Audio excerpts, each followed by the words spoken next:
नागपूरमध्ये धुलीवंदनाची धूम जी आहे ती अगदी सकाळीपासून पाहायला मिळतं. आपण पाहतोय की या सार्वजनिक बगीच्यामध्ये जे आहे ते तरुण तरुणी एकत्रित येऊन जो आहे तो या धुळवडीचा उत्साह साजरा करतात। यावेळी कुठल्याही पाण्याचा अपव्यय न करता, कुठलाही हानिकारक रासायनिक रंगाचा वापर न करता अगदी गुलालाच्या साह्यानं जे आहे ते होळी साजरी करण्यावर जे आहे ते नागपूरकरांना भर दिलेला आहे। आणि हा आनंद साजरा करत असताना दुसऱ्यांना त्रास होणार नाही याची काळजी जी आहे ती घेतली जात असल्याचं आपल्याला नागपूरमध्ये पाहायला मिळतं। आपण यांच्याशी काही आहेत त्यांची संवाद साधण्याचा प्रयत्न करूया। मला सांगा, होळीचा हा सगळा आनंद कसा साजरा करता? खूप चांगलं वाटत आहे आणि जे आता भरवलं आहे ना या लोकांनी तेच त्याचा आम्ही साजरा आणि उत्साह चांगला करतो आहोत। तुम्ही वर्षभर वाट पाहत असता का या होळी सणाची? हो, आता आम्ही तर खेळत नाही घरी, पण आता जे आम्हाला ओकेजन भेटलं आहे त्याच्यात आम्हाला खूप मजा येते। बरं, तुम्ही कुठल्याही रासायनिक रंगाचा वापर करत नाही? नाही, आम्ही ओरिजिनल कलरच घेत आहोत, कारण पाणी बाहेर आम्ही घरून येतात जात असतो ना म्हणून। नक्कीच मला सांग, तुम्ही पाण्याचा वापर करत नाही आणि होळी देखील साजरी करता, काय संदेश देण्याचा प्रयत्न करता? पाणी जास्त वेस्ट नाही करायचं। गुलाल पण खूप सफिशियंट असते होळी खेळायसाठी।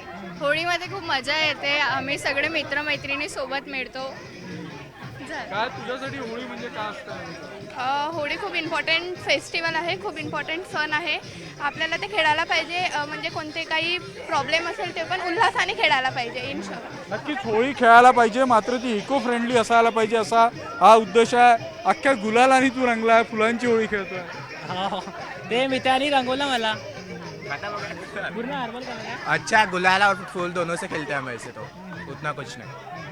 नक्कीच मला सांगा, ज्यावेळी समाज आता होळी साजरी करत असताना पारंपरिक पद्धतीनं निसर्गाची हानी होणार नाही अशा पद्धतीनं खेळतात, हे सगळं पाहून कसं वाटतं तुम्हाला? सर, आम्ही सगळ्यात पहिले तर हे फुलं वगैरे आणलेले आहेत आणि गुलालापासून म्हणजे नॅचरल रंगापासून जे बनवलेले गुलाल आहेत आम्ही त्याच्यापासून होळी खेळलो आतापर्यंत। आणि आता आम्ही फुलांची सुद्धा आता होळी खेळतोय। आम्ही 20 किलो फुलं आणले आणि त्याच्या पाकळ्या करून एकमेकांवर आता फुलांची सुद्धा उधळण करतोय की रंग आता। आणि त्याच्यानंतर मी तुमच्या न्यूज चॅनलच्या माध्यमातून मी सांगू इच्छितो किंवा कोणीही पक्क्या रंगाने कसल्याही प्रकारची होळी खेळू नका आणि कोणाला त्रास होईल, डोळ्यात रंग जाईल अशा प्रकारचा काही रंग खेळू नका आणि त्वचेला त्रास होईल अशा प्रकारचा कोणताही रंग तुम्ही खेळू नका।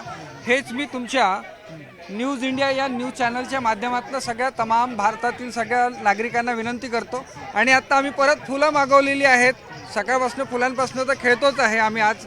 आणि आता दुपारपर्यंत आम्ही फुलांनी आता होळी खेळायचं असं ठरवलेलं आहे आणि जो येतोय तो स्वतःसोबत फुलंच घेऊन येतोय आणि फुलांनी हे आम्ही होळी खेळतोय सर। नक्कीच नागपूरमध्ये जे आहे ते आज सर्वत्र नागपूरमध्ये जिकडेही गेलं तिकडं अशाच पद्धतीनं या रंगांची उधळण जी आहे ती केली जात आहे। होळीचा उत्साह जो आहे तो शिगेला पोचलेला नागपूरमध्ये दिवसभर अशाच पद्धतीचं आयोजन जे आहे ते वेगवेगळ्या ठिकाणी असणार आहे। मात्र यंदाची स्थिती पाहताना पाण्याचा अपव्यय होणार नाही आणि रासायनिक रंगांमुळे स्किनला कुठली हानी होणार नाही या दृष्टीनं खबरदारी घेत जे आहे ते समजदारीनं नागपूरकर होळी साजरी करता असंच या निमित्तानं म्हणावं लागेल। व्हिडिओ जर्नलिस्ट प्रशांत मोहितेसह उदय तिमांडे, न्यूज 18 लोकमत, नागपूर।